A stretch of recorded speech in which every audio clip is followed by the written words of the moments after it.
কারোর প্রতি মন কেন উঠে যায়? জানো, আমি আমি যখনই কাউন্সিলিংয়ে বসি আমি দেখি যে 110% মন উঠে যাওয়ার কারণ একটাই। হাজব্যান্ড ওয়াইফ যে কেউ হতে পারে, বা রিলেশনে, বন্ধু বান্ধব, এনিওয়্যার। শুধুমাত্র সঠিক শব্দের প্রয়োগ। তোমার মনের মধ্যে যেই ঘূর্ণিঝড়টা এখন চলছে, তুমি যদি ও থেকেই বের করে দাও, সামনের মানুষটা উড়ে যাবে। তুমি জানি না যে কোথায়, কেমন করে, কি বলতে হবে, কিভাবে। এই যে না জানা, এতে সামনে মানুষটা শেষ হয়ে যায়। হইতেই পারে রাগ, আমার হইতেই পারে, ভেতরে শেষ হয়ে যাচ্ছে। আমার তোমার প্রতি রাগ হইতে পারে, অভিমান হইতে পারে, বাট আমি কি সেভাবে বলবো না তো।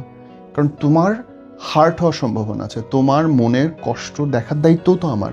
সে আমি যত রাগ করেই থাকি, এইটা না পারার কারণেই সম্পর্কগুলো নষ্ট হয়। এইটা না পারার কারণে মন উঠে যায়। আমি জানি না যে আমার যখন প্রচণ্ড জিদ হচ্ছে তখন আমার কি করা উচিত। যখন রাগে গা ছটফট করতেছে, ভাই, তখনও তো কন্ট্রোল করা যায়। সেটা শিখতে হবে। আমার কাছে আসতে পারে 10 জন সাইকিয়াট্রিস্ট যাইতে পারে, 20 জন ডাক্তারের কাছে যাইতে পারে, মনোবিজ্ঞানীদের কাছে যেতে পারে, মেডিটেশন করতে পারে, অনেক কিছু পথ আছে যদি তুমি যাও। সো ওই জিনিসগুলো শেখার আছে যে মন না ভেঙে, ফ্যামিলি না ভেঙে, সম্পর্ক না ভেঙে নিজেকে ভাঙিয়ে আসো, সুন্দর করে গড়ি।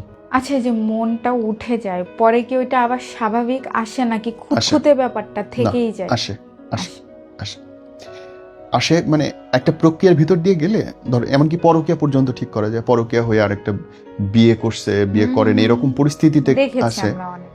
আমি তো রেগুলার ব্যাপারগুলো দেখি, এর মধ্যে দিয়ে ডিলিংয়ে যাই যে ওইখান থেকে ফেরত আসা হাজবেন্ডকে, ওইখান থেকে ফেরত নিয়ে আসা ওয়াইফকে, এবং সুন্দর করে সংসার করা যায় তো। আমি নিজে প্রমাণ, আমি দেখতেছি, করতেছি মানুষকে এরকম।